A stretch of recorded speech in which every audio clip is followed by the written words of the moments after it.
workers left in Minnesota that haven't heard me talk about suicide.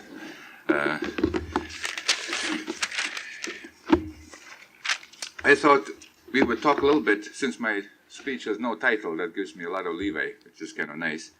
I'll talk about national trends. You can't hear it too well. Can someone turn it up maybe? First talk about national trends, just what is going on in the United States about suicide prevention. Then talk a little bit about the local scene. And finally talk about suicide prevention in general. Talk about the principles of it and the do's and don'ts of suicide prevention itself. Yes? Yeah, let's see if we can do that. As Kathy Moore said, it does sound very loud here. That's up or down. Let's try it. That looks like it's up there. I'm going to try talking into it. Is that any? Oh yeah, that must be louder. Is that okay? I'd like to make it so that you can hear it, but I can't myself, but that won't work. Well, as of spring of this year, there are over 140 suicide prevention centers in the United States. In 1958, when the Los Angeles Suicide Prevention Center got started, there was hardly anything at all. So there's been a tremendous growth of suicide prevention programs in the country. Many of them are called by a different name, but as long as they are actively engaged in suicide prevention, they are included in this figure. A few years ago, an American Association of Suicidology got established. There is a Center for Studies of Suicide Prevention at the National Institute of Mental Health. That has been in existence for quite some number of years. There is a journal that will come out soon that will be devoted specifically to the problems of suicide. There already is a journal called Omega that deals with problems of death and dying. There is a very excellent program to train suicidologists. Even that term, as you notice, is new. There was no such term 5 years ago as suicidology and suicidologists. It's a new profession, new specialty. There's a training program for suicidology at Johns Hopkins, which is very comprehensive and trains people in the theory and practice of suicide prevention, and has turned out a number of people who start programs elsewhere.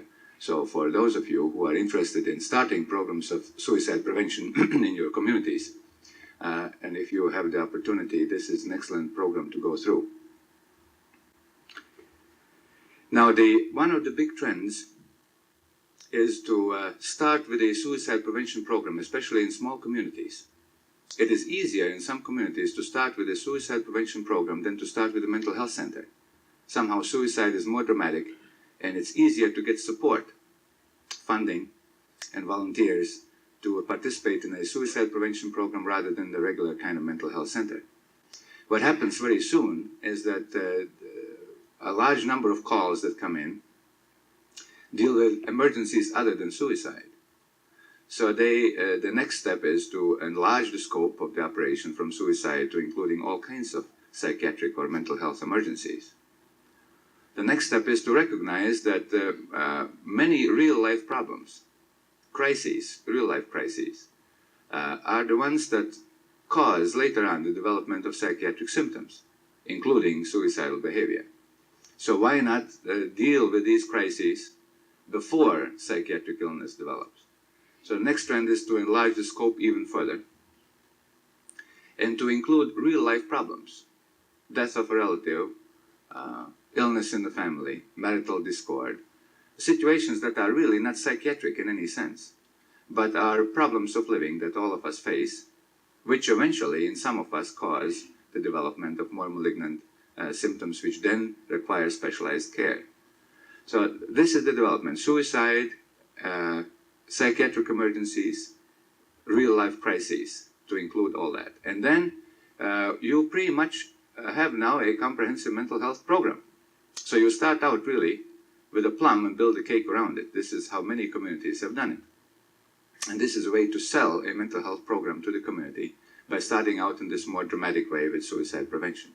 So the ideal situation is to have a suicide prevention program embedded in a comprehensive mental health program that includes all the elements of proper mental health care, meaning inpatient hospitalization, some day care program, outpatient facilities, and crisis intervention agencies. So all these elements ought to be present in a community that wants to be up to date on these things. Another big trend is to use non-professionals in suicide prevention.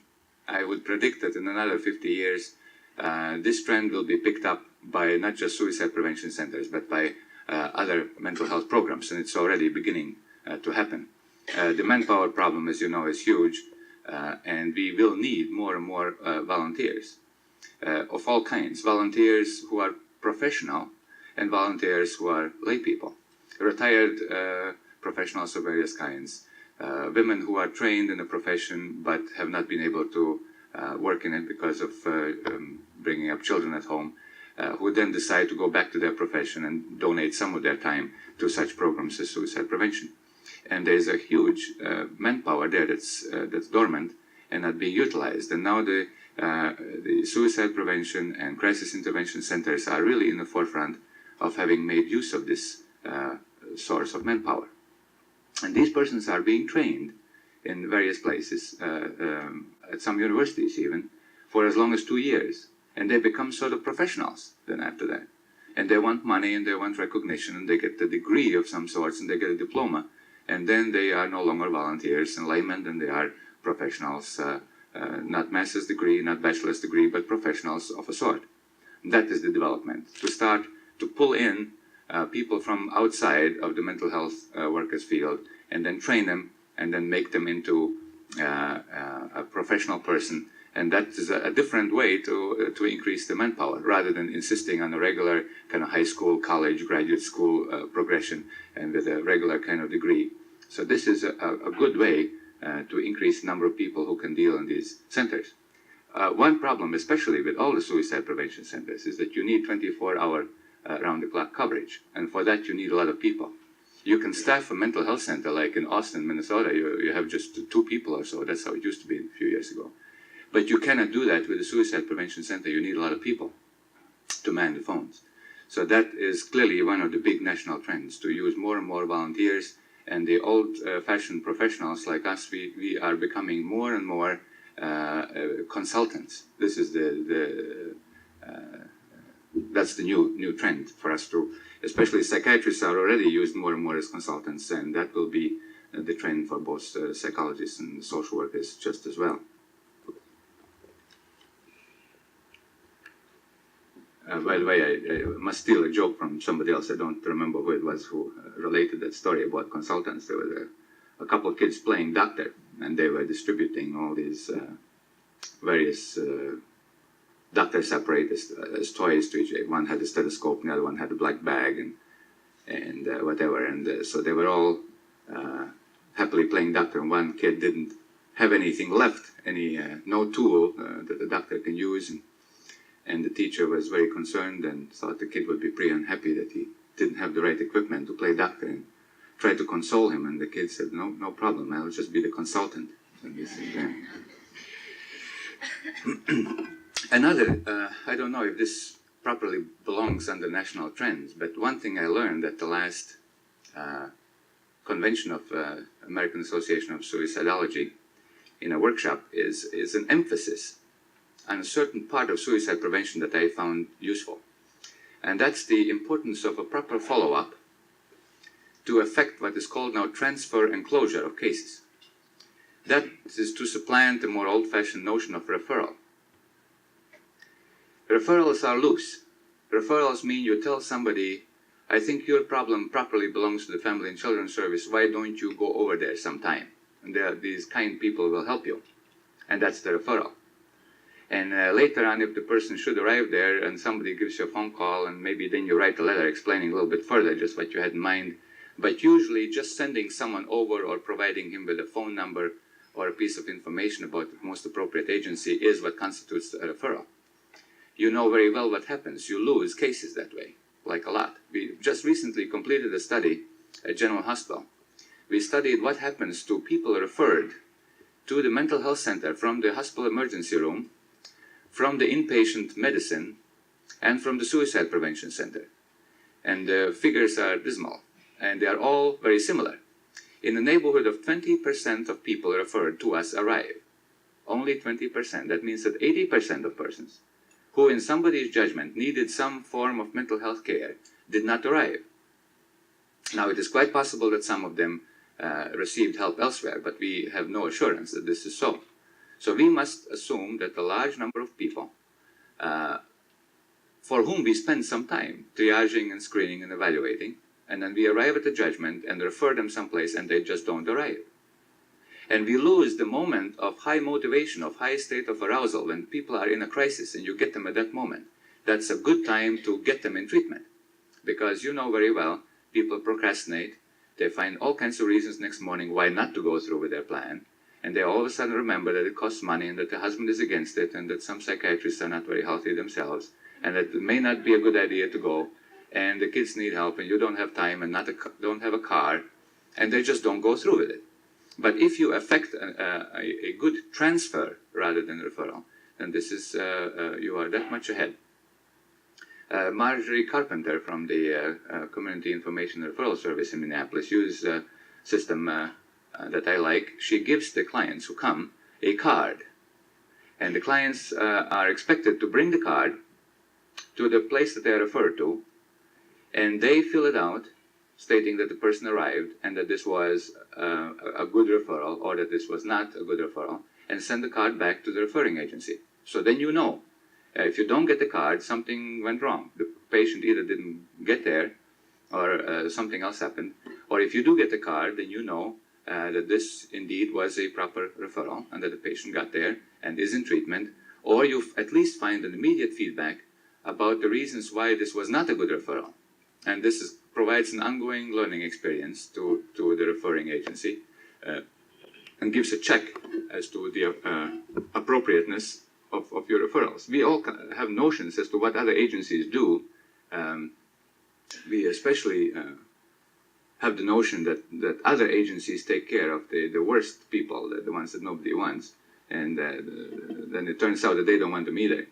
So you might as well find out on an ongoing basis how your referral system is working. And that is the notion of closing the case. When a case is closed, means that you have now ascertained that this person got where you wanted him to be and is in the kind of treatment that is necessary, or that your crisis intervention was sufficient and that nothing further is needed. And at that moment, you close the case. Now, this is much tighter than this loose-ended notion as well. Go over there and you never know what happens to them. And this is received a heavy emphasis at the suicidology workshop, that especially crisis agencies that do a lot of referral, and where maybe 50% of the activity consists of providing people with the right information and referring them, that this notion of transfer and closure is a very essential one. Now, the successes of these programs, that's just a sideline. How successful are they? There's a lot of controversy about what the proper criteria ought to be for a successful suicide prevention center. The National Institute of Mental Health at one time asked people in the prevention field to list the kind of criteria that they thought were appropriate. And they received 200 discrete criteria suggested by people who were experienced in the field of suicide prevention. 200 different kinds of criteria offered to measure success of suicide prevention centers. It is pretty much agreed now, at least in the United States, that the reduction of suicide rate is not a proper criterion. Perhaps this is in self-defense because the suicide rate has not gone down, despite the establishment of 140 suicide prevention centers. The suicide rate has remained stable. But just imagine how many different variables influence the suicide rate. Changes in the economic situation, changes in the political situation, wars, depressions, all kinds of things can happen in addition to the establishment of a suicide prevention center. And the fluctuate, even in Minneapolis. If we serve Hennepin County of 1 million people, we have about 100 suicides per year, committed suicides in Hennepin County. If we prevent 5 suicides a year, which is pretty good, that would not show up very well on the statistics. It would certainly not be statistically significant, because the fluctuations from year to year are maybe 10, 15, 20. And these 5 deaths, 5 lives saved, would perhaps show up in a long longitudinal study over a 10, 20-year period. Maybe then they would show up. For a short study of 2, 3 years, you would have to save maybe 20 lives in order for that to show up. And I don't believe we saved that many. So I think it's a pretty hopeless thing. Now, there is one study in Great Britain done by a man named Bagley, that's the only study that I am familiar with, that does show a significant contribution to the lowering of suicide rates by the establishment of suicide prevention. Now, what they did is very ingenious. They took 15 cities that had suicide prevention programs for a minimum of 2 years, run by the Samaritans, which is a worldwide organization of suicide prevention. And they matched these cities with 15 other cities that did not have suicide prevention programs. They matched them on 27 demographic variables. And they discovered that in the Samaritan cities, of the 15 Samaritan cities, in 10 of the 15, the suicide rate went down. And in 5, it went up. Among the non-Samaritan cities, in 3 of the cities, the suicide rate went down, and in 11, it went up, and in 1, it remained the same. So even without any fancy statistics, it's obvious that there was a difference between the 2 sets of cities. It illustrates another interesting thing. In some cases, in both matched cities, the suicide rate went up. But in the non-Samaritan city, it went up much more, which means that controls are very, very essential if you want to study the effectiveness of suicide prevention programs. It may mean that your suicide rate going up in your community may still be compatible with having an effective suicide prevention program, because without that program, the suicide rate may have gone up much more. And only a matched other community would provide a sort of a check saying if it made a difference that you have a suicide prevention program in your town. So that's the only study that I know of that is very well executed and seems to suggest that suicide prevention programs actually do what they are supposed to, namely prevent suicides. The other argument says that the great majority, usually over 50% of the callers, are not seriously suicidal in the estimation of the professionals who run the services. So if a great majority of people who call are not even suicidal, it would seem highly inappropriate to measure effectiveness of such centers by the reduction of suicide rate. Maybe then to call them suicide prevention centers is a misnomer. They should be called something else, crisis intervention or whatever. But the fact remains that the large number of people that we serve, even here in Hennepin County, are, in our opinion, not very highly suicidal. Perhaps only 10% of our callers we would call seriously or very seriously suicidal. The rest are not. They are not. Some of them don't even claim to be. They say they are in a certain form of emergency and crisis, but not a suicidal one. Well, the local scene. The first program that I am familiar with was started by the Salvation Army in the 50s. And it got some publicity in the papers, but not very much. And somehow nothing much was heard about it later on. But that is the first effort that I'm familiar with, specifically directed at suicide prevention. Then in the early 60s, we established a governance committee for the study of suicide, which was in existence for about 2 years, and we tried to generate some interest in suicide prevention programs. And one thing I learned from that may be of value to you, those of you who want to establish your own programs in your communities, is this. My notion was that we would form this governance committee, and then we would study the problem of suicide, get more accurate data on suicides committed, suicides attempted, And then from the data that would come out of these studies, we would get some notion as to what sort of programs are necessary to meet the needs. And that the committee would be instrumental in providing the public interest and support for establishing such programs. Well, I waited around sitting in that committee. I was actually associate chairman for a while, and it did not seem to do any of that. And so I went ahead and simply established that Suicide Prevention Center at Hennepin County, not knowing exactly what the problem was and how much of what we needed and exactly what the community needs were. And in retrospect, I would suggest that that's not a bad way to start. It's kind of unscientific and pretty sloppy. But we did have a Suicide Prevention Center. And the committee, we may have waited around for another couple of years before the committee would create the kind of basis for the establishment of further programs. I think we created an interest, and we stirred up the community. There were a lot of stuff written in the papers and on the radio and TV about suicide, and other centers did get established later on. So I think we did all right, but I would not wait around for the complete data on suicide in your community before you launch into establishing a program. I would just go ahead and in the hope that it's a good thing, and you probably won't have too much trouble getting support, and then you see how it goes, and then you develop your center along the needs of the community. But first you go ahead and establish it.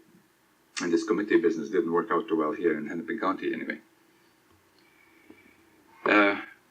Afterwards, we have quite a number of other agencies have been established, some specifically for suicide prevention, and some including suicide in their scope of operation. Crisis Incorporated got established in Dakota County. YES, the Youth Emergency Service, which includes suicide as part of their function. Hotline, Punil Corners at McAllister College, and the two emergency social services in St. Paul and the one in Minneapolis now. So that there are quite a number of agencies now that are crisis-oriented, that usually operate 24 hours around the clock, 7 days a week, and deal, among others, with suicide. The need for a 24-hour coverage, 7 days a week, is very essential. This old notion of kind of 8 to 4:30 is just out. This is no longer adequate. People do get sick after 4:30, and they most of the real life problems, as a matter of fact, start around dinner time or after dinner, and when the husbands get home, that's when the sparks start flying, and this is when you need a crisis program. So it has to be, really, to be effective. It has to have a phone for immediate contact. It probably is advantageous to have a walk-in arrangement, either within the center or have an arrangement with a nearby mental health center or some other mental health facility, and to clearly have a 7-day-a-week coverage. That is very important. And if you don't have that, then it just is not going to work very well. Most places that did start out without night coverage and weekend coverage quickly recognized that it was absolutely essential to have that.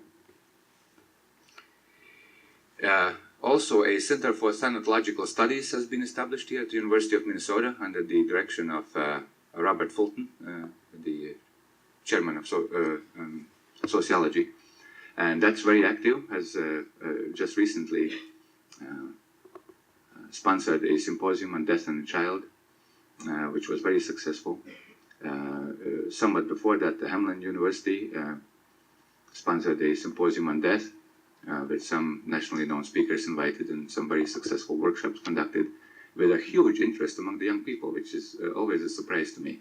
At that Hamline symposium, there must have been like 500 young people under the age of 25. They looked awfully young to me. And why would they be interested in death? I don't know, but they sure were. And lots of questions, lots of interest, good attendance. So there is a considerable interest in this locally, actually. Kathy Moore was wondering how much interest there is in the local community. Well, your presence here, I suppose, is an indication. And those symposia that were a flop, by the way, some time ago. There was the same symposium on death was supposed to be scheduled, I think, last year or the one before, and it was canceled because there were not enough applicants. So what this means, I don't know. This zeitgeist comes to mind that people must be ready for something, and if they are, then all of a sudden there's a lot of interest generated and lots of activity follows. And if there isn't, no matter what you do, it's a dud. So right now the time is ripe. If you want to do something in the field of suicide prevention, this is it. This is probably a real good time to start programs because people are very interested in this problem, suicide and dying. We have done some studies, and we can talk about it later on if you wish, in the question answer period. We have done some studies in jail, which are kind of interesting, about suicides in jail, police contacts with suicide attempters in Minneapolis. And we have done some home visits with relatives of suicides, the people who are left behind after a suicide. We thought that there's an organization called Sudden Infant Death. I don't know if you're familiar with that or not, which is somewhat similar. All they do, they don't provide home visits. They just send out some pamphlets to parents, consoling them with a sudden bereavement. And we thought maybe it would be an interesting thing to see how much mental health kind of services are required for abnormal grief reactions in persons whose husbands and wives and children and parents die by means of suicide. So we have done quite a number of home visiting there, which is kind of interesting. Now, are we doing enough? I think, as usual, I don't think we are doing enough. And I have a number of ideas what else we could do in addition to what we are already doing. I think we have clearly to do more case finding. I already talked about that in terms of primary prevention. We have to find the cases before they come to our attention. A slashed wrist should not be the admission ticket to mental health treatment, which it still is. A person simply saying, well, I have boyfriend trouble. Our emergency room doctors are just going to laugh about it. You know, you've got boyfriend trouble, well, big deal. So is everybody else, and go home and you'll feel better next morning. And then she goes out and slashes her wrists and comes back. Now the problem is usually sufficient for him at least to look at her and then to stitch it up. And maybe if he has had a course in psychiatry in medical school, then he will suggest that she come back next morning to the mental health center. And fortunately, if he's emotionally stable, he's not going to get angry at her for being, quotes, manipulative. But oftentimes they do, and say, well, I don't care if you slash your wrists or not, your problem still isn't kind of big enough. Well, they go back and slash a little bit deeper. And finally, the problem is big enough, and then they get admitted to the hospital reluctantly and with great anger and resentment. And just imagine what kind of treatment you get from doctors who resent that their hand has been forced, that somebody pushed themselves on them and forced their judgment. They're just mad at them. And the nurses are mad at them, the doctors are mad at them, and of course they don't get any sympathy whatsoever, and they don't get very good treatment. So one thing is case finding, not wait till they have to develop symptoms, till they have to engage in suicidal behavior. If you think there is a problem that can be dealt with by means of your agency, why not go ahead and do it? Even if it's not psychiatric, even if there are no symptoms. There is no suicidal behavior yet, but there are some threats maybe and some indications that there might be one.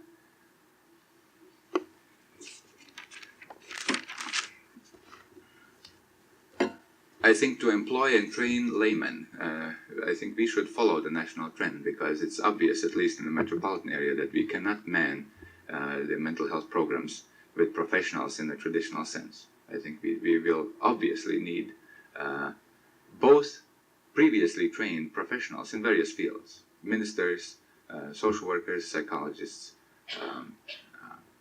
psychiatrists, educators, teachers, people with a degree in a field that has to do with dealing with people. It doesn't have to be that specific.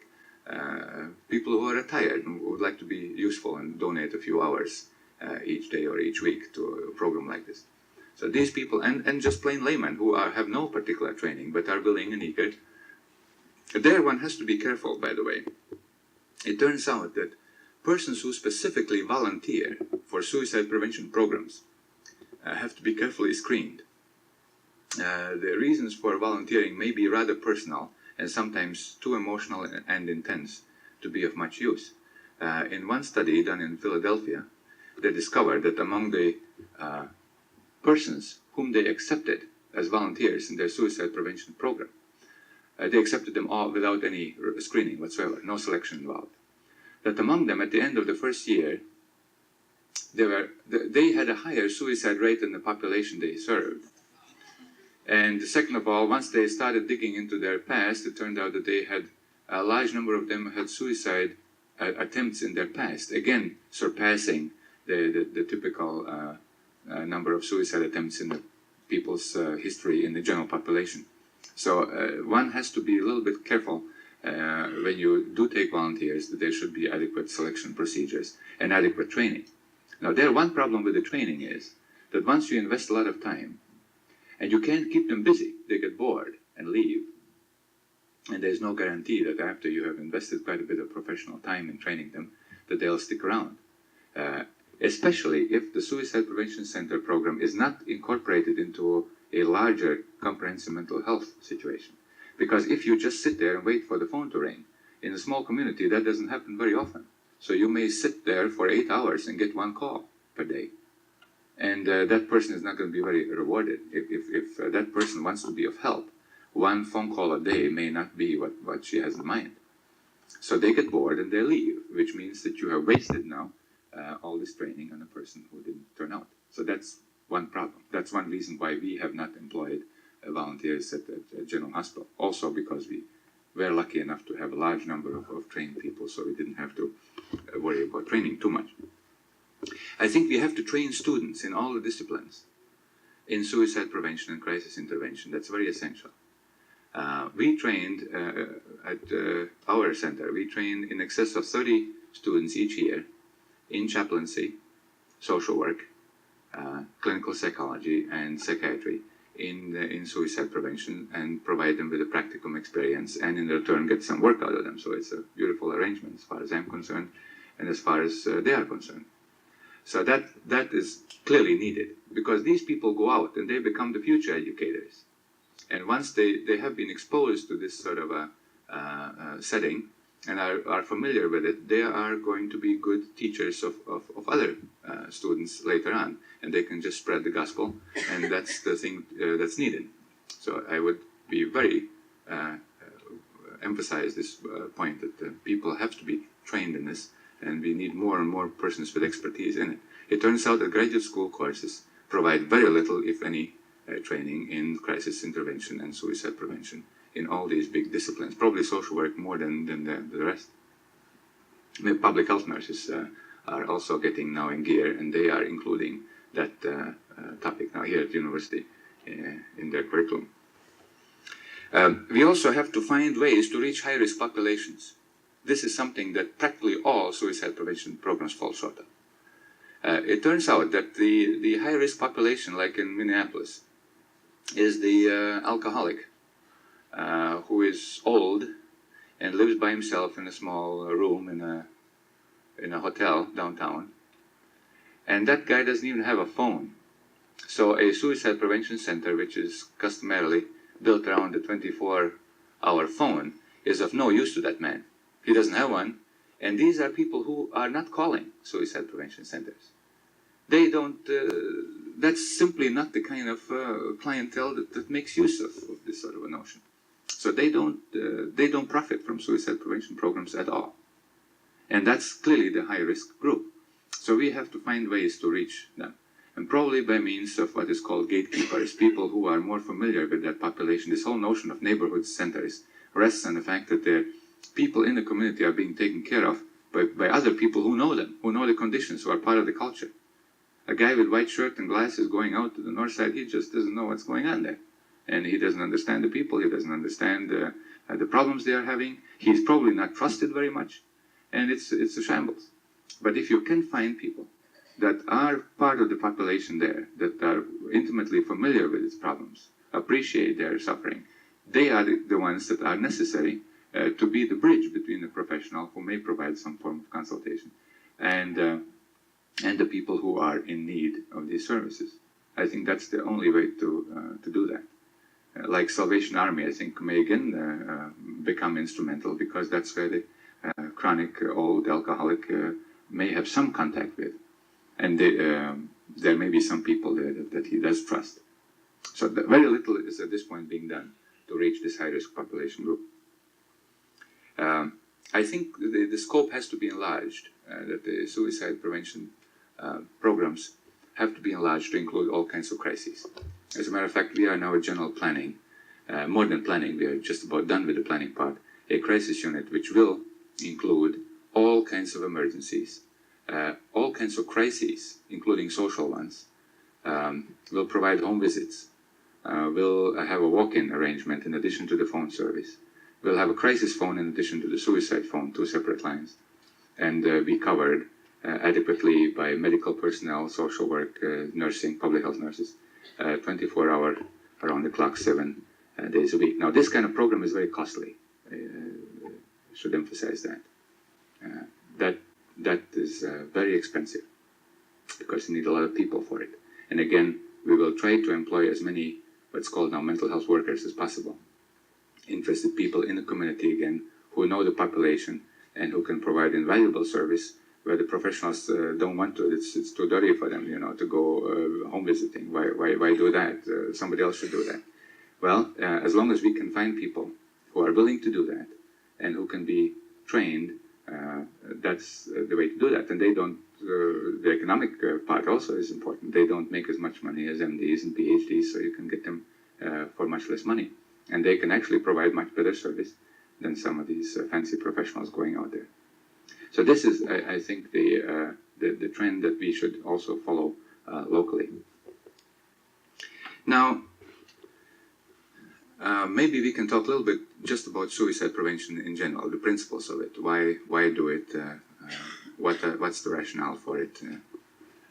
I will not talk about suicide potential assessment today. That's a topic by itself. We won't have time unless you have special questions about it later on. Suicide prevention, in some ways, doesn't make sense to a lot of people. They say, why bother intervening? Somebody is ready to die. He has decided to kill himself. He's got lots of troubles and lots of suffering. Maybe that's a reasonable way out for him. And it should be his right to end it all. What right do you have to intervene? Well, it has a certain power, this argument, but most people, not all, but most people who are even seriously suicidal are not quite decided about their plan. They are ambivalent. They are not sure if they should go through with it or not.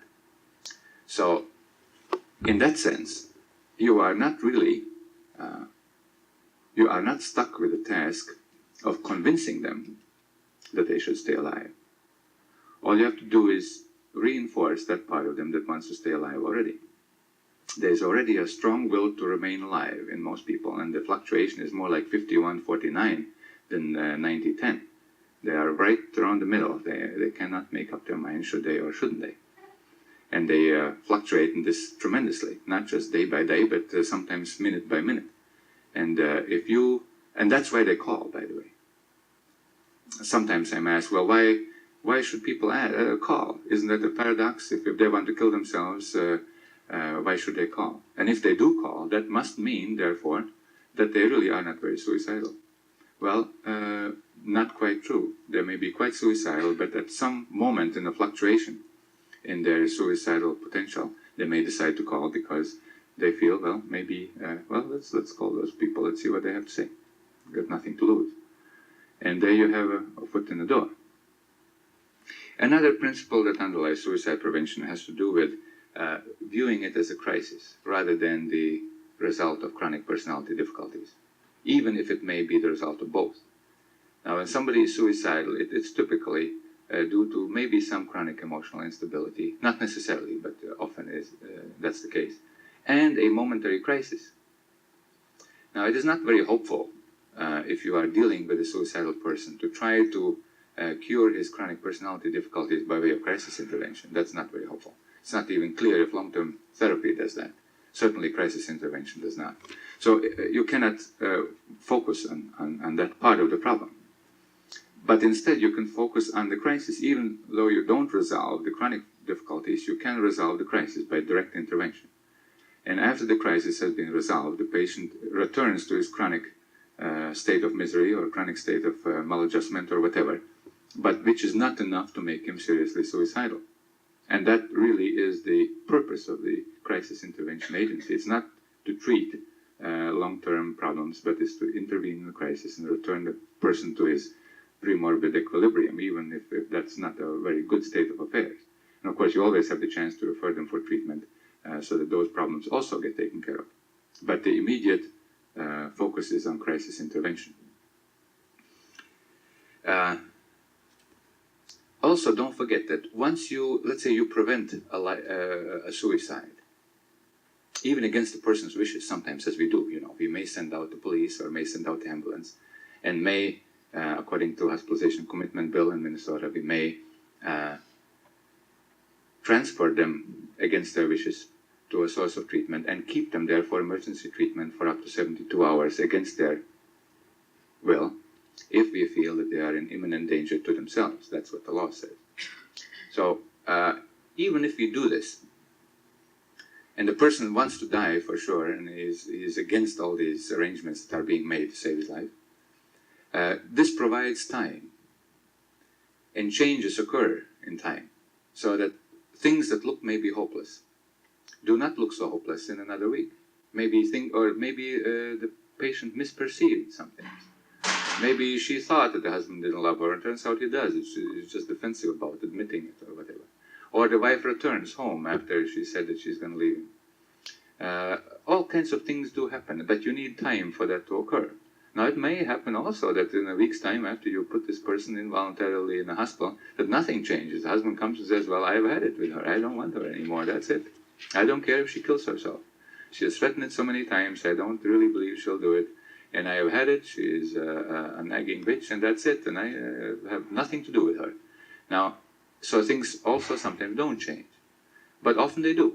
And the very minimum you do when you intervene is provide for changes to occur, and for that time is necessary.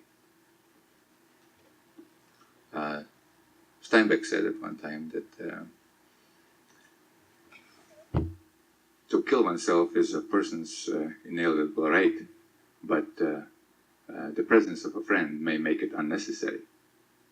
So emphasizing that perhaps there's no point arguing whether you have the right or don't have the right. This is a kind of a moral issue of value judgment. Do people have the right to kill themselves, to take a life?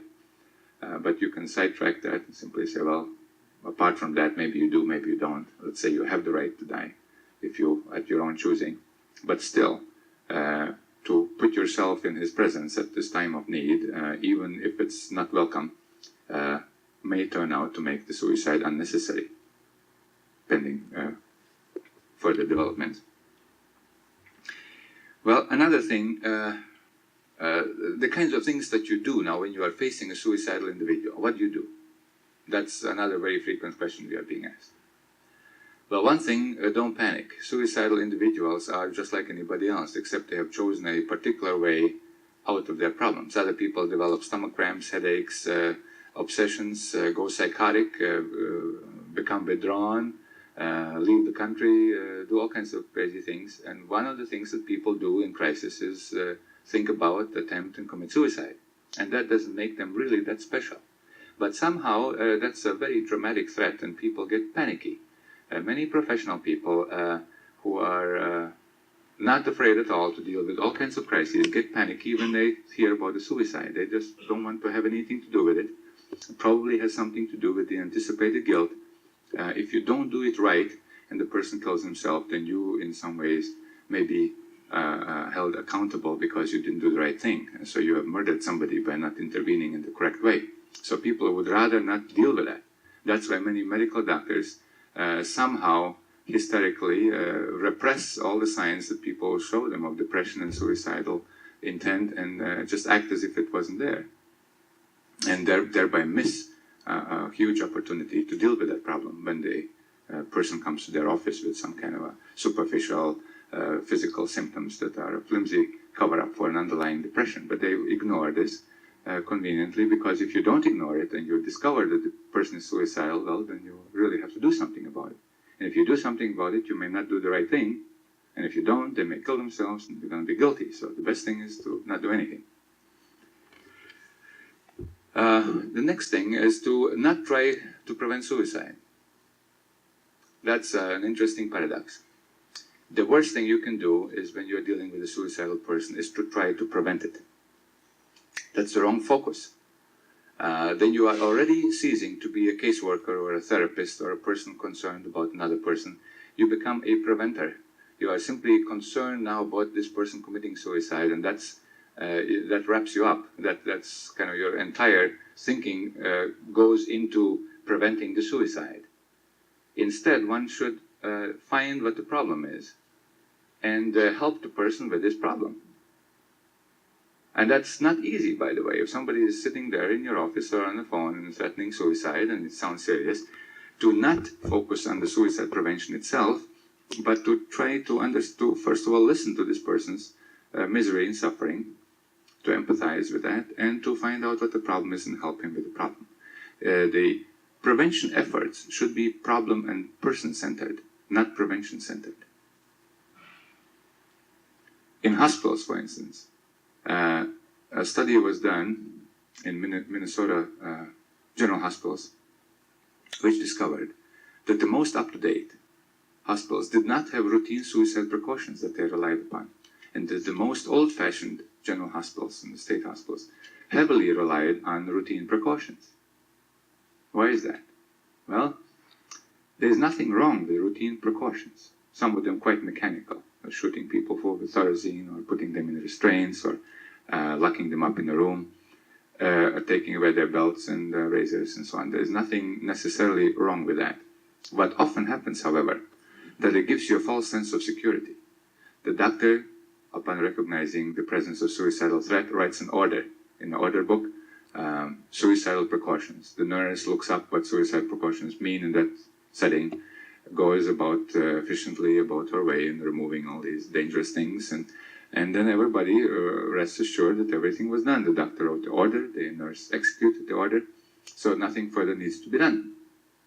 And the guy kills himself, because you can't really mechanically restrain, you can decrease the probability, but you cannot really restrain a person from doing it if they really want to do it. The emphasis ought to be not on restraint and routine precautions, but should be an individual understanding of the person and his problems. So instead of waiting for the person to become seriously suicidal, if he starts showing signs of upset, one should go and inquire just what the problem is, deal with each case individually, because the approach will have to be individual. Taking the belt away is usually not the answer, or certainly not the full answer. The old-time nurse at General Hospital, what she used to do, we have fired all of them by now, fortunately.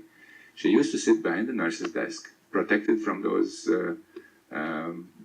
mad patients, writing her chart notes. This is an old gripe of mine. These nurses' chart notes is a kind of a shibboleth. They really have to write chart notes all the time, and then they feel very professional and efficient. And then the patients do whatever they want to do. And there is somebody really upset, and they're pacing and look nervous, and the nurse looks up and then doesn't do anything and says, well, Charlie is really getting upset now, which doesn't disturb her note-writing behavior any. And then Charlie gets more upset, and he hits the wall a couple of times with his fist and then starts shouting, and that's still not really quite enough to get her off the desk. Then he throws a couple of chairs and then gets really violent. Now she knows. Now she calls the ambulance drivers from the emergency room. If necessary, calls the cops, and then 6 people come with guns and then they subdue this fellow. And she writes an incident report, as a proper nurse should. And he's put in the restraint room, and the doctor is called, and then the whole thing, the whole machinery goes into action as prescribed and as a proper nurse should do. Except she didn't leave the desk when she should have and just go to Charlie and ask, what's the matter? You had a visit by your wife and that must have upset you. Let's sit down and talk about it. That would have made this whole incident unnecessary.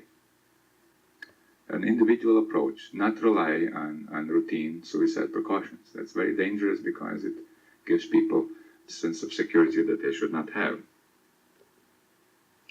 Another thing that does not help is to try to talk them out of it. This is what we discovered that very early. Other people had said that in articles. We didn't quite believe it. But it is really true. To talk them out of it is not very helpful. It often ends in an argument, by the way. They tell you why they want to kill themselves. You tell them why it's nice to stay alive, and then we get pretty hysterical about it. We kind of Pollyannish. We say, well, no, life is really not that bad, and then you can go to a baseball game, and then and the sun will shine tomorrow again. Things will look better. And you're talking to a very seriously depressed person who has terminal cancer and is a chronic alcoholic and whose wife has left him and children are in California and has no money. This hysterical approach is just going to make them mad. They may hang up on you or start an argument with you, which is really not very good. So there's usually no point in trying to talk them out of it. As a matter of fact, I may tell them, sometimes they defensively at the beginning of the conversation, they may say, well, I don't care what you say, I have made up my mind. Well, you don't argue with that. You say, well, if you made up your mind, why the hell are you calling? Or try to talk them out of it. You simply say, well, maybe you have a good reason to kill yourself. I don't know. I've just barely begun to talk to you. Why don't you tell me why and what has happened? Let's share with me some of the feelings and some of the thoughts you have about it. And maybe, see, they can convince you. Don't forget that. You know, you talk to them for a while, and in this kind of talking out setting, and they will talk you into believing that it's a good idea for them to kill themselves. They will finally convince you. They'll say, well, gee, if it's like that, well, maybe that is a good way out. Now, that's not a good basis for suicide prevention if you let yourselves be talked into believing them. As a matter of fact, one of the more signs of imminent suicidal behavior that was discovered by Dr. Fawcett in Chicago, the Illinois State Psychiatric Institute, is the patient perceiving the hopelessness in his therapist. If he sees that the therapist has also given up hope and kind of is agreeing with him, that's one of the rather imminent signs that some very serious suicidal behavior is just around the corner. So your own giving up hope is a crucial item. And don't risk that by engaging in a needless argument about whether it's a good thing to commit suicide or not. Certainly not in a philosophical vein, like the meaning of death and the hereafter, and is suicide right or wrong. These philosophical arguments are not of great usefulness in an immediate situation when you talk to a particular person. They're interesting, but not useful in terms of prevention.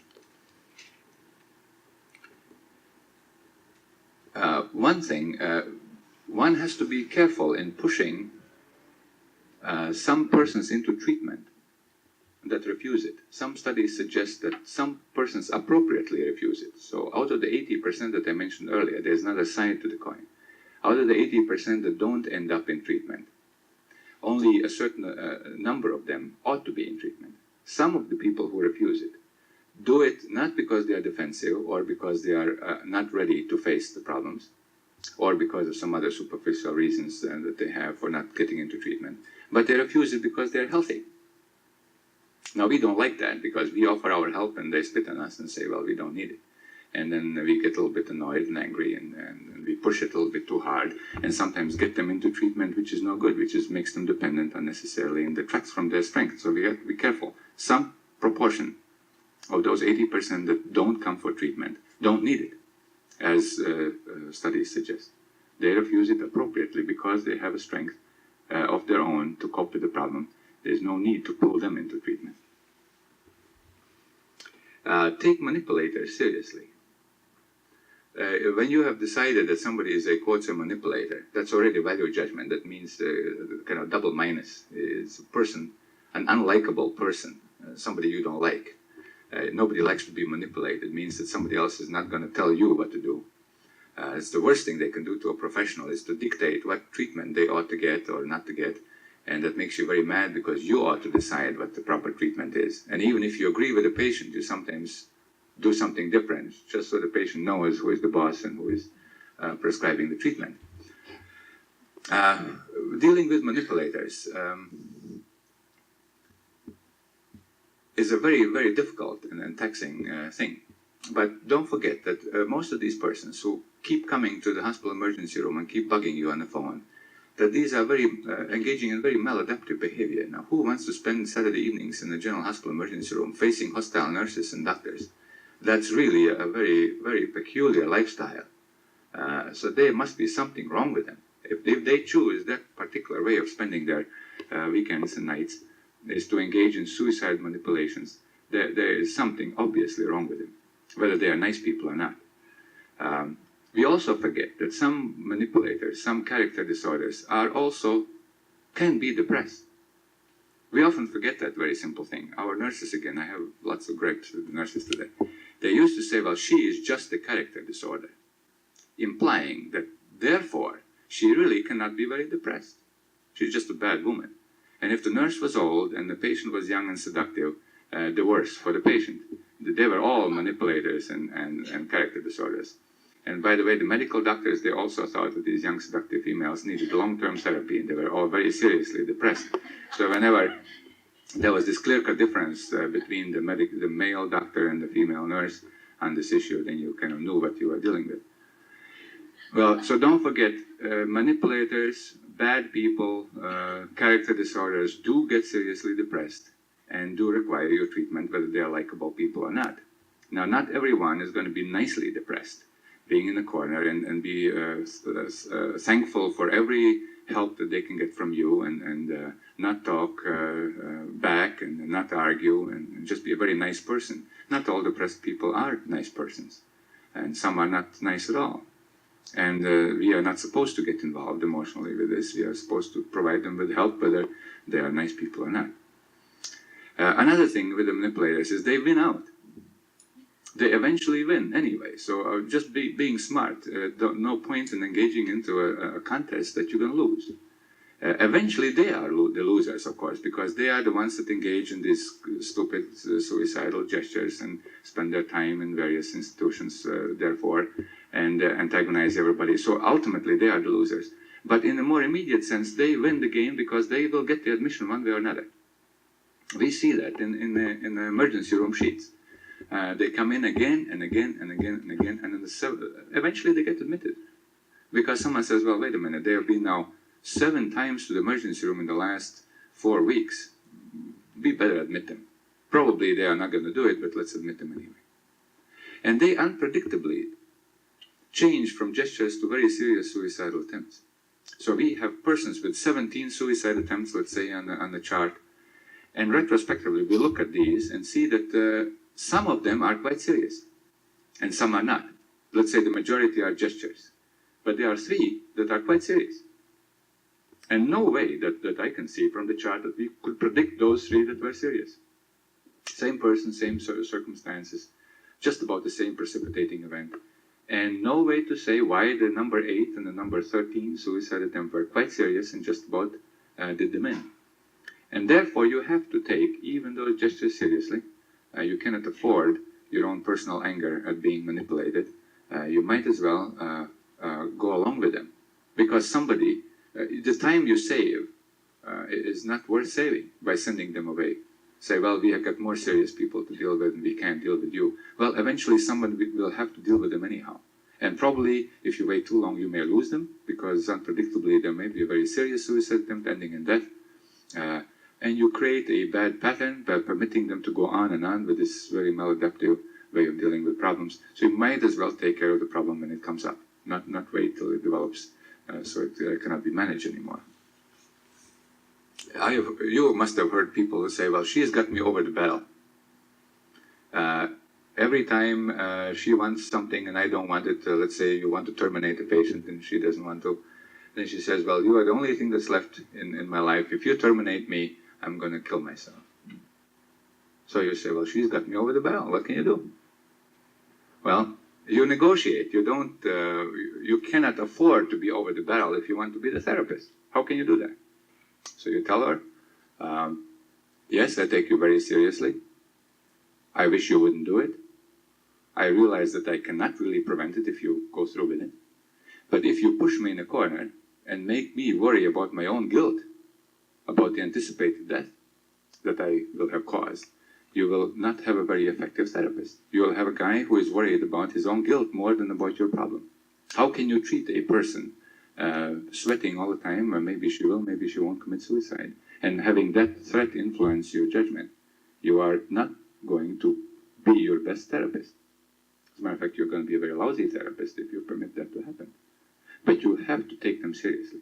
Always. I take even if I don't believe that they are very serious, I act as if it were serious. The manipulator has to convince you that it's serious, otherwise it won't work, see?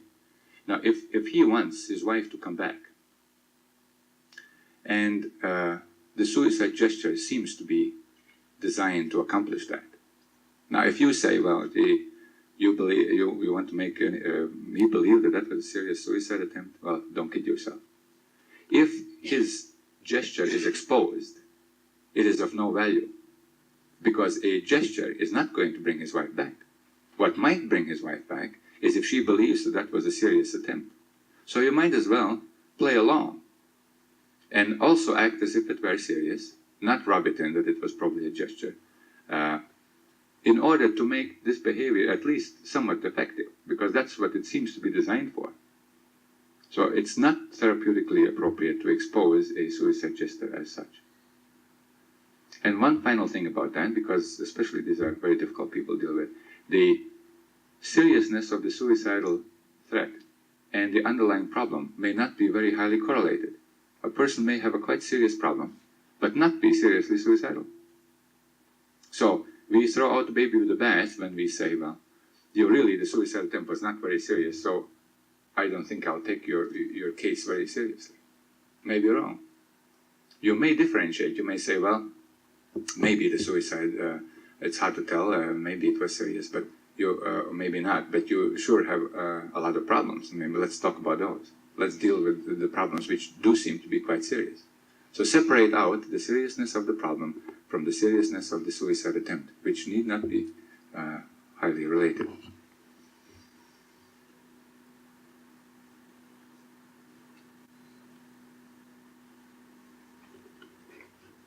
Yeah, don't do one thing which is a kind of a simple-minded thing.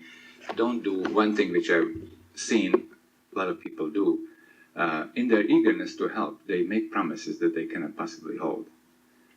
Persons very often who are suicidal, they feel alone, deserted, unloved.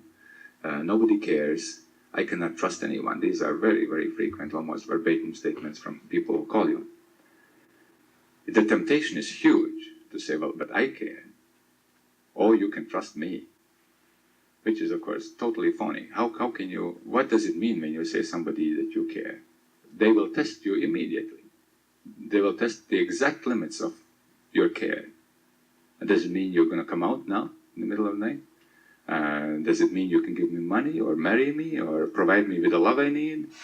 Or what? Just what does it mean? So it turns out that the care means that you're willing to sit by the phone and answer it when it rings, and talk to people in distress. That's the extent, usually, of how much you care. And they'll immediately expose this general notion that you care by pushing you to the limits and usually making you angry. Because you do care to some extent, of course. And you don't like people telling you that you really maybe don't care as much as you would like it to be. And so you get angry. And then they say, well, see, you are just like my husband. You tell me things and they are really not true. And how can you say that they can trust you? You may end up sending out the cops if that's what you decide, if it's serious enough. Or you may do things that the patient doesn't want you to do. And how can they trust you? They don't know you. That you are just a voice on the phone. And you're a stranger. And to tell them that they can trust you is just sheer nonsense. It just makes no sense to make these statements. Sometimes you try to please them too much. They have a horrible guilt about having done something bad. And to minimize that guilt is also not very appropriate oftentimes. We did some, at the Crisis Incorporated, they did some interesting role-playing exercises. And in one case, the person was, the script said something like that he was guilty about having done something very bad. I don't know, he had killed somebody, killed his mother or something. And the volunteer in training said, well, don't worry, kind of, it's, we all do that sometimes. And, it's kind of bad behavior, but don't take it too seriously. There is no point in relieving people of their guilt if it's real and if it's something that they have to work through. It's pointless and superficial and means very little.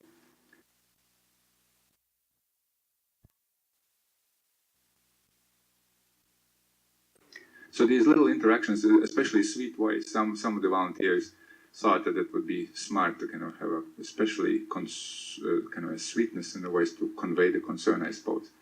The Bell Telephone Company has a pamphlet to their telephone operators, encouraging them to have this particular kind of voice quality, which always irritates me. But apparently it's a good thing. But with seriously suicidal persons, it's a bomb. It just doesn't work. It's inappropriate. Be natural. Don't try to act in any particular way. Don't make promises that you can't fulfill. Don't argue with them. Just listen. Find out what the problem is. Try to be helpful. Be reasonable in what you offer. Make the right referral. Get them to the right kind of treatment. And if you do that, you are in good shape. Well, go out and prevent some suicides. I promised we would have some little question and answer period. Obviously, many areas that have been left untouched that we can go into if you wish. Just reading an article by one of the psychiatrists on the West Coast who took a rather nihilistic view in terms of what you can really do to help a person who has really made up his mind to take his own life. And he made a statement something to the effect, well, you know, why I guess there's a question coming here. why even bother with these people? He was rather thumbs down on this. Well, there are obviously people who feel this way. Repeat the question. There is a psychiatrist on the West Coast who has written an article displaying a rather nihilistic attitude towards suicide prevention. Why bother with these people, sort of thing. I disagree, first of all. That's obvious from my comment. But there are quite a number of persons who do feel this way. And interestingly enough, I've been out to quite a number of workshops and symposia on this question. The MDs have a negative attitude towards it. I don't know why. In many communities, the suicide prevention programs have been opposed to by the local MDs and psychiatrists. And most of these programs are, again, that's not true across the board, but most of these programs are not run by MDs. They are run by social workers, clergymen, as a matter of fact, more than anybody else, and psychologists and laymen, but not by MDs very much. So they as a profession, and that does injustice to a lot of individual MDs, but they as a profession, as a group, in my experience, have often had a somewhat negative attitude, nihilistic attitude, as you put it, towards suicide prevention. I don't know how to explain that, but this certainly is true. And I disagree with that attitude. It is true that some persons who have made up their mind and are not ambivalent, that they are very difficult to deal with and that you may not be successful. But I don't think that that's a good argument for not doing it, because our assessment techniques aren't that good anyway. We cannot really tell in the high-risk group to differentiate from those who are going to do it in the next 10 minutes, from those who might not do it till another 2 years. Our techniques are rather poor. And since we cannot differentiate that well, I think we should probably act as all of them are savable. And we'll lose some. I don't think that's a good argument not to engage in suicide prevention. And I think this is being helpful. I think these programs do save lives, even if you don't have good scientific evidence of reduction in suicide rate. I think they do save some lives. I think they save a lot of suicide attempts that would not have been fatal. And I think they intervene in crisis very effectively and help people that way, and also steer them in the right direction to get the right kind of treatment at the moment of high arousal and motivation. All of these very useful events. So I am very much in favor of these programs, recognizing the limitations. This is one of them. And the other one I mentioned, that we don't reach the high-risk populations very well. That is correct. What is the most common attempt? The most common attempt, what method is used? There is a clear-cut difference in the methods employed by attempts that are not successful as compared with completed suicides. For completed suicides, the most commonly used method is gunshots, especially to the head. That's in the United States now. Followed by hanging and strangulation, and that followed by poisoning, especially carbon monoxide poisoning. All this naturally reflects the culture. The six-shooter and the hangings and the cars readily available to kill people. In Europe, that's more backward technologically, and they don't have quite as many cars available to do that. So they still use old-fashioned poisons.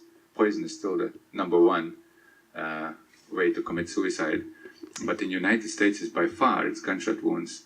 Now, the attempters, by comparison, they utilize pills, ingestion, and cutting wrists. These are the two most commonly used methods.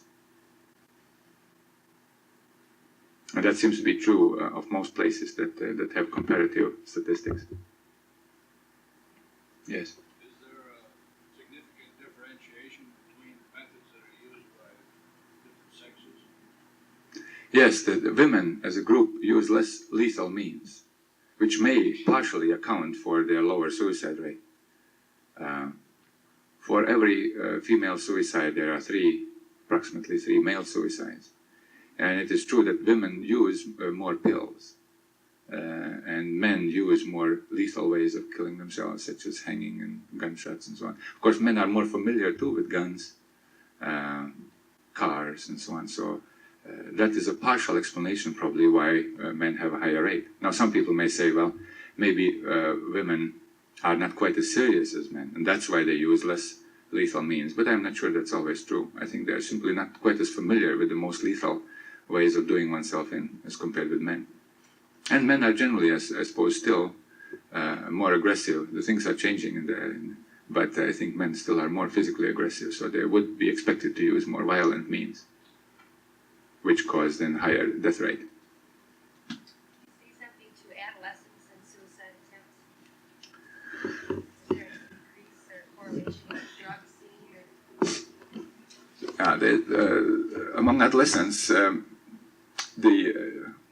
suicide is the number 4 cause of death among adolescents after accidents, cancer, and homicide. Homicide is number 3 now. It used to be after suicide, but it's now number 3, and suicide is the 4th reason. Now, that does not mean that a lot of adolescents commit suicide. It simply means that kids don't die from anything very much, and accidents account for most of it.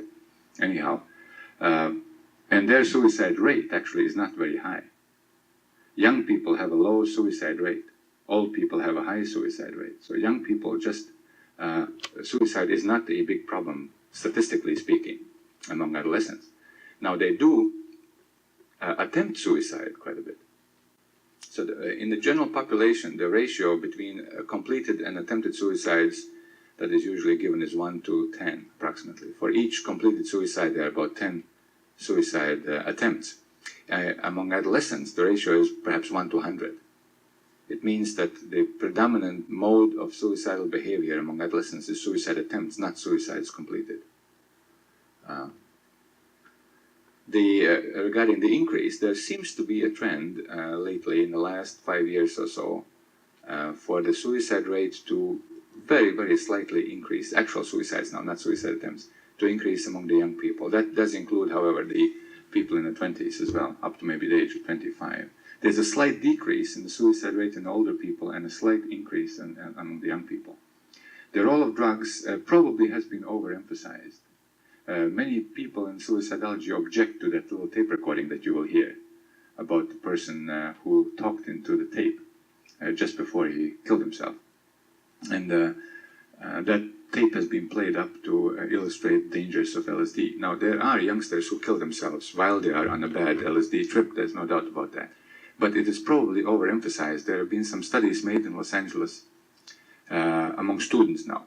Now, these are a special subgroup of adolescents or young people, and that may not be typical for all adolescents, but as far as students are concerned, the conclusion was there that most suicides were not committed in any relationship to drugs, that they were committed for the same reasons other people commit suicide: loneliness, feeling rejected, being a shy boy, or what we call in psychiatry call a schizoid, youngsters that nobody knew, that didn't date, didn't have friends, had no sexual experiences. People that kind of faded into the wallpaper that nobody knew much about. That kind of person, family problems, rejection by the parents and by peers, not unusual reasons as far as general population is concerned. Very little to do with grades, failure in school, drugs, as many people suspected. One other thing, how many, do you know the number of young people that call your suicide prevention center, like, let's say, 11 to 18? Yeah, we do have statistics. I don't know if I can tell you exactly. Very few people call that young. We have had, I think the youngest is 14 or 15 that called us.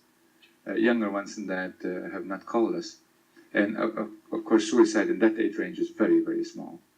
The proportion of people below 20, I think it's 18%, I think it was. The great majority of callers are in 35. I think the median age of our callers is 35. And it's more women than men.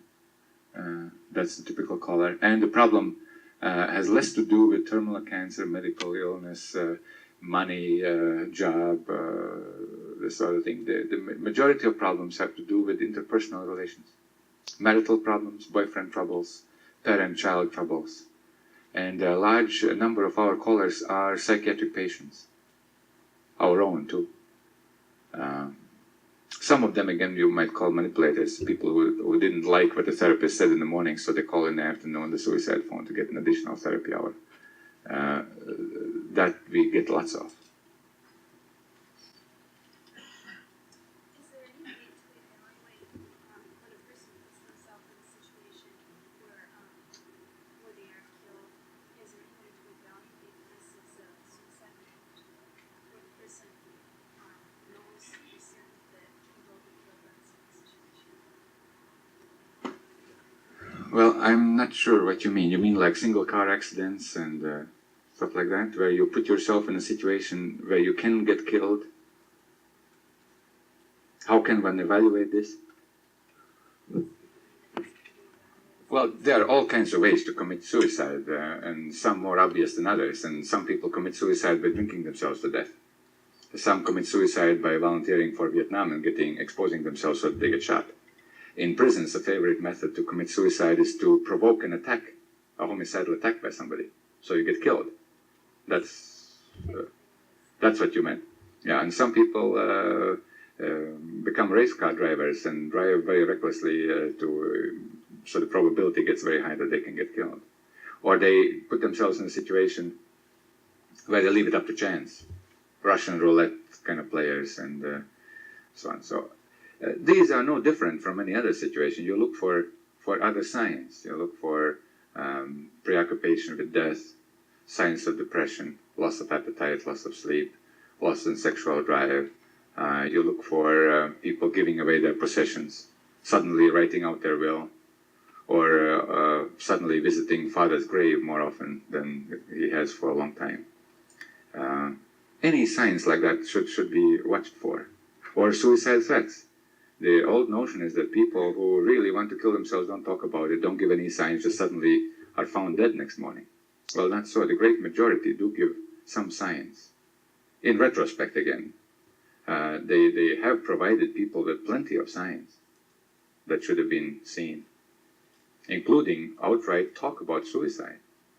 It may take a philosophical vein where they may say, well, have you ever thought about suicide? Isn't that an interesting notion? I've been reading lately about it. And if you also discover some signs of personal depression and this sort of philosophical preoccupation with suicide, I would watch out. I would wonder about it.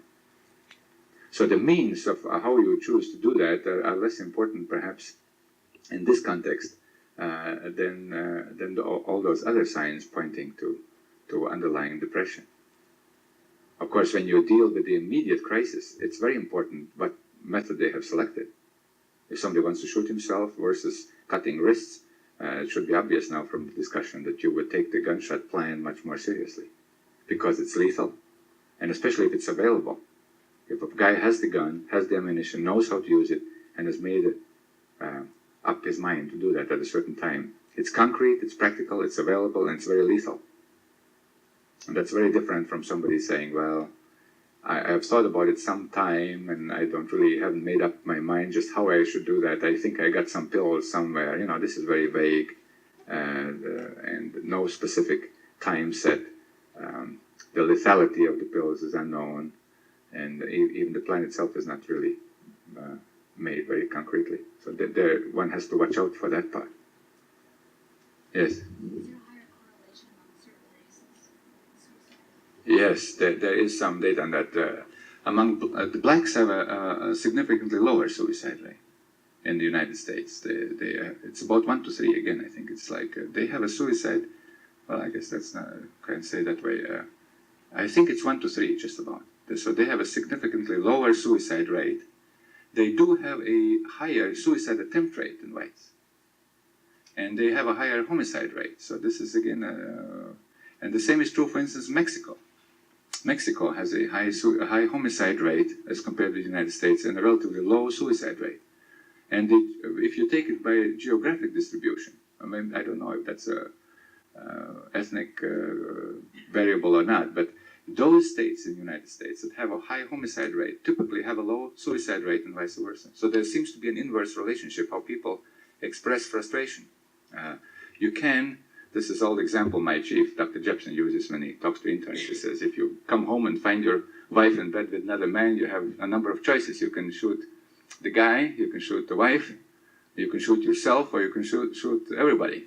And all of these things do happen. And the fact is that you are very hurt, very angry, very frustrated. And this frustration takes the form of aggression oftentimes. Now, the direction of the aggression is sometimes rather diffuse. And sometimes it's predetermined by your personality. Persons who are always, who have learned in a kind of middle-class culture that you just don't aggress, you never are angry. And that you always take yourself to blame and you are the one who is guilty, well, that kind of person will probably shoot himself. And a person who is more aggressively oriented, more apt to blame somebody else, or that may not even be the variable, I'm not sure. But he might shoot the wife or the husband or everybody. So the directionality of aggression is an interesting variable, which seems to be somewhat culturally determined. Yes. What are some of the services that the person is directed to? I mean, how do you know that person's going to make use of those services? Is there any kind of way to get the names and address? Yes, we do. Now there was a pretty poor movie. I don't know if you saw that, Hotline, or it was on TV. That was pretty awful. I didn't like that. And one thing that they did, which sounds okay, but it isn't, is to emphasize the anonymity. There are certain advantages to that, no doubt about it. But see, what you lose this way is you lose any contact. You cannot follow up. You cannot refer. You can't do anything with these cases. So we, in most suicide prevention programs, do try to get the name and address and phone number. Not for statistics and research, but for the immediate follow-up. You have to have the name and address and number to call them back and find out what happened. So we instruct our people next morning to do at least a one-day follow-up to close the case. Call them up. How come you didn't go to the emergency room as I suggested? What did you do instead? Why did you change your mind? Can I offer you any other services? Why don't you go over there? And then you check up till the case is closed. But for that you need the name and address. And still, around, well, let's see, it's 36%, I think, last data. 36% of people who call us don't identify themselves. We push and don't get the information anyhow. There's a great difference among our workers in their success rate in getting the name. Some never get the names, and some almost always do. Therefore, I suspect that it has very much to do with how the person on the phone, how the professional person, how he goes about it, at what time he asks for it, in what manner, how pushy he is. There's a huge difference among the workers in their getting names. And some services report that they get 90% of the callers to identify themselves. Some others report that they only are successful in 10% of cases. A good average being around 50%. But most of them push for it. Some emphasize the anonymity, like in that movie, and they don't push for it at all. As a matter of fact, they make it into a virtue, that they are not asking for the name. That's very poor for follow-up. may be better for the immediate interaction, however, that the person is assured. Well, but how about if you're in the middle, you discover this person already has a gun, and it's really very dangerous, and there's no way to locate the person or to send out anybody, you know.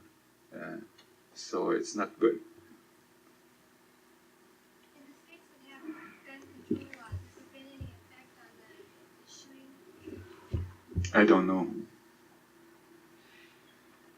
We had, we had a crazy law in Minnesota that made suicide attempts part of disorderly conduct and punishable up to 3 days in jail. And that bill was introduced just like 4 years ago. In most other states, it was the other way around. Most states used to have laws making suicide attempts illegal, and then they abandoned them slowly. Now, Minnesota, I think, is the only place in the world that I know of that went backwards and instituted such a law, but then gave it up. That's one, oh yeah, I forgot to tell you that. That's one good thing that the Governor's Commission did. We got that law off the books.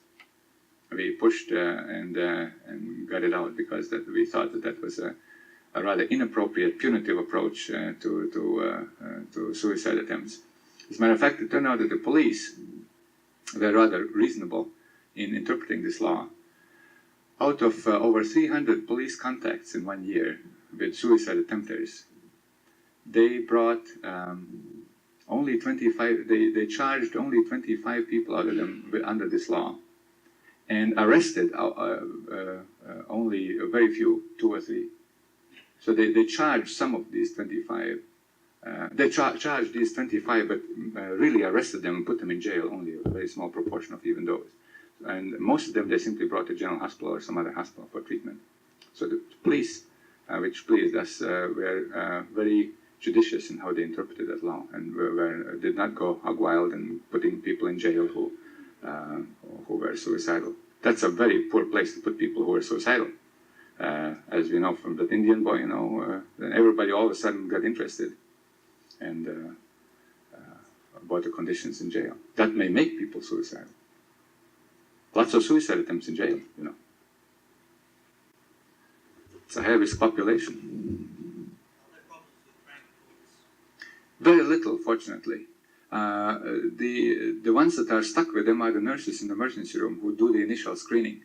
So we get protection from them. So they screen out those that are obviously crank and that are obviously inappropriate, and we only get those that the nurse thinks are okay.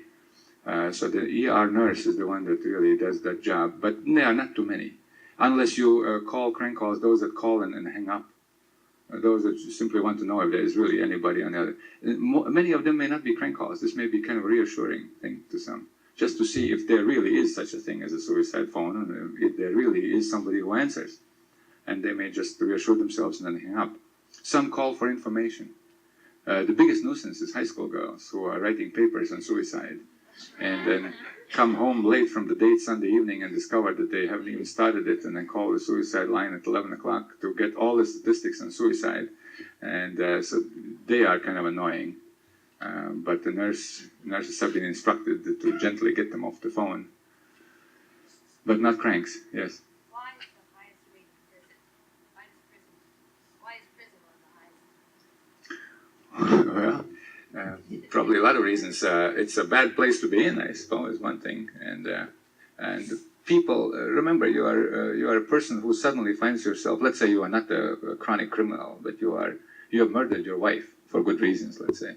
And you are suddenly placed a middle-class guy in prison, and this is an awful setback to you, and you know that you're going to spend there 15 some years. And interestingly, in our jail in Hennepin County, the great majority of suicide attempts occur within the first day of admission.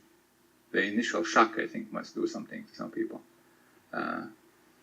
And also, the more chronic criminal population in prisons, they are a violent bunch of people. Many of them are, They are more used to, as a matter of fact, one of the things that we look for in assessing suicide risk is the presence of antisocial behavior in their past. That puts them in a somewhat higher risk group.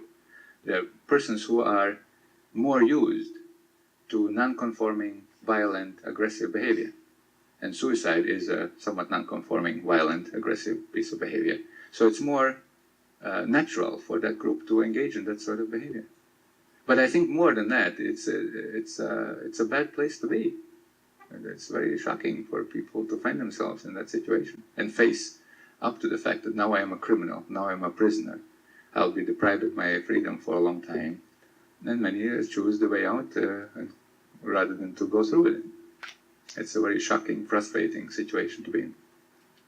And all kinds of abuses may happen in jail in addition that it may drive people to suicide. So it's a combination of these. The particular kind of personality of the more chronic antisocial person who is in prison that predisposes him to aggressive behavior, and then the shock of being in prison. There was a question over here someplace. No?